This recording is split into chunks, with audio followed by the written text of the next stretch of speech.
Sejam muito bem-vindos ao Fé Sem Filtro, um lugar para falar de Deus na vida real. Nosso tema será mentiras que fazem muita gente desistir de Deus. Hoje eu quero falar sobre 3 mentiras que a gente mesmo se conta que faz a nossa fé esfriar, faz nos sentirmos tristes, isso causa também ansiedade, pode causar depressão na nossa parte espiritual, na nossa parte com a fé. Um exemplo para vocês.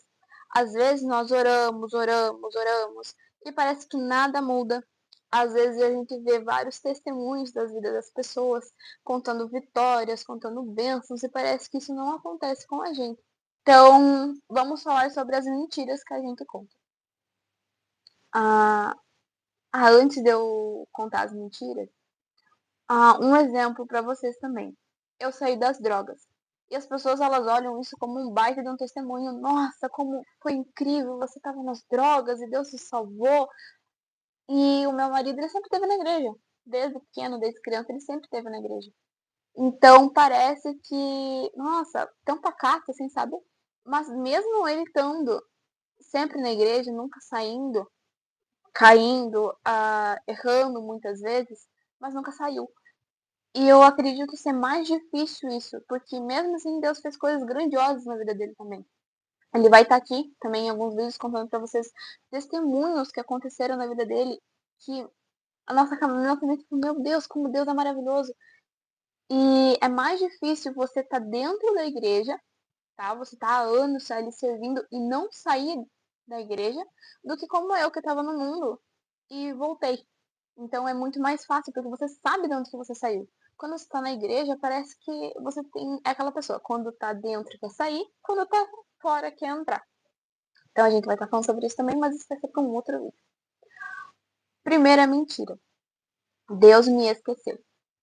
Essa é uma das mais perigosas, não a mais, eu acredito que a terceira mentira é a mais perigosa. Mas esse momento que Deus fica em silêncio é o momento que Deus está trabalhando, porque Deus sempre tem um propósito no silêncio. É o momento que Ele está te moldando e vendo como que você reage às situações. Porque não é como você sente a dor, é como você lida naquele momento de dor.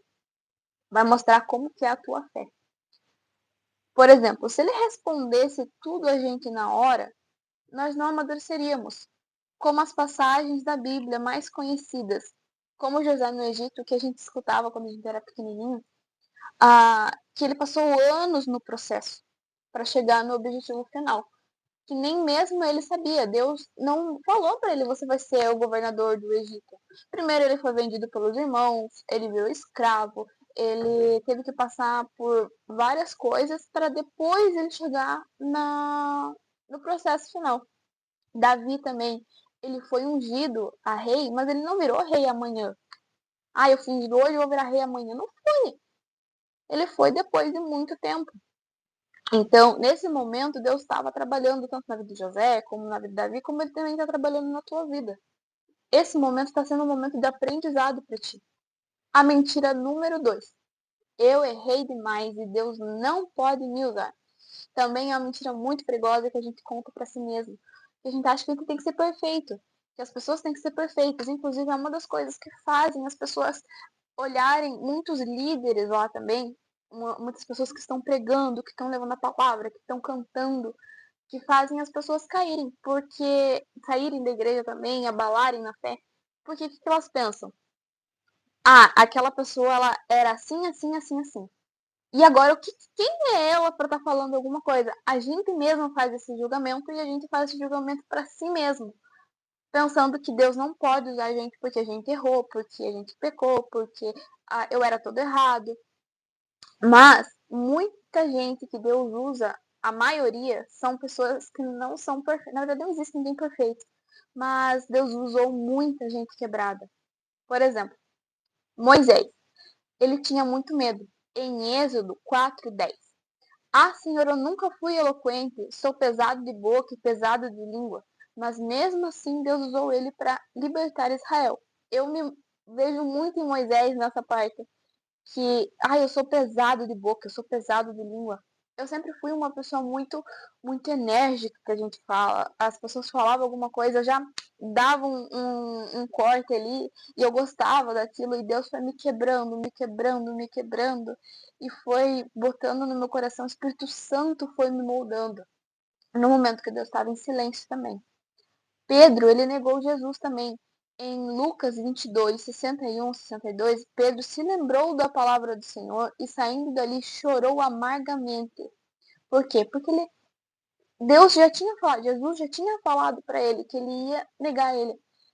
E quando isso aconteceu, ele chorou amargamente, porque ele lembrou de tudo que Jesus tinha falado e ele começou a sentir no coração dele que, meu Deus, o que eu fiz? Eu sou pecador, eu sou isso, eu sou aquilo, e aquelas vozes.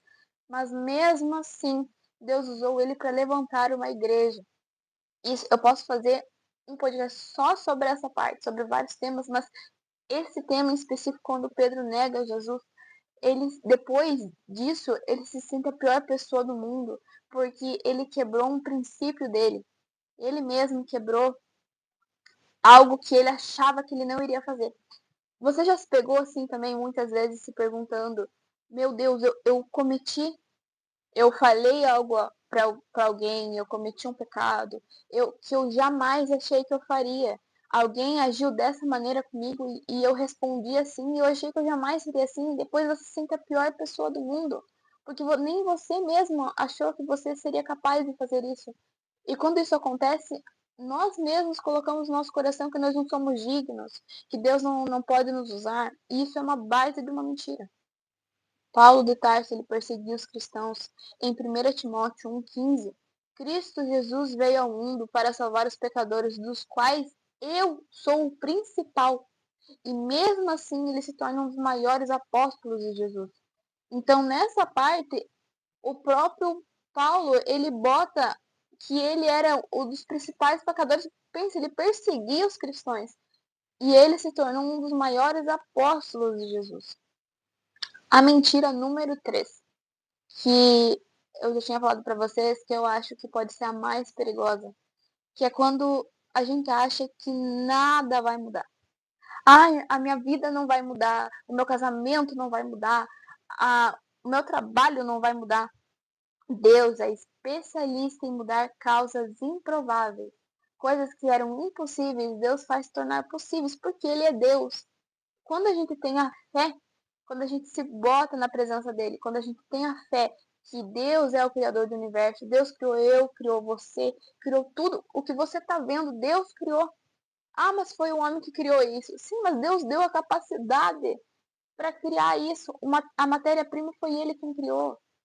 Então a gente tira, sabe, Deus um pouco de, não, mas não vai mudar. O que a gente está falando para Deus, né, nesse momento? O Senhor criou o universo, mas o Senhor não consegue mudar isso na minha vida. Mentira! E Deus, ele ainda trabalha em histórias que o mundo já deu como encerradas, como Lázaro, por exemplo. Ele já estava morto há 4 dias. E isso não foi impedimento nenhum. Jesus foi lá como se nada tivesse acontecido. Então, talvez você se levantou hoje, talvez você passou o dia se contando alguma dessas mentiras, outras também que eu posso estar trazendo para vocês, mas se contando alguma dessas mentiras, talvez você ache que Deus se esqueceu de você, que nada vai mudar na tua vida, que você errou demais e Deus não pode trabalhar na tua vida. E enquanto Ele estiver escrevendo, o final ainda não chegou. Amém, pessoal? Aqui foi mais um Fé Sem Filtros. Se você gostou desse conteúdo, se você se identificou, se você tem alguma dúvida, manda pra gente. Curta, compartilha, porque a fé também tem que ser compartilhada. Amém? Que Deus abençoe todos vocês.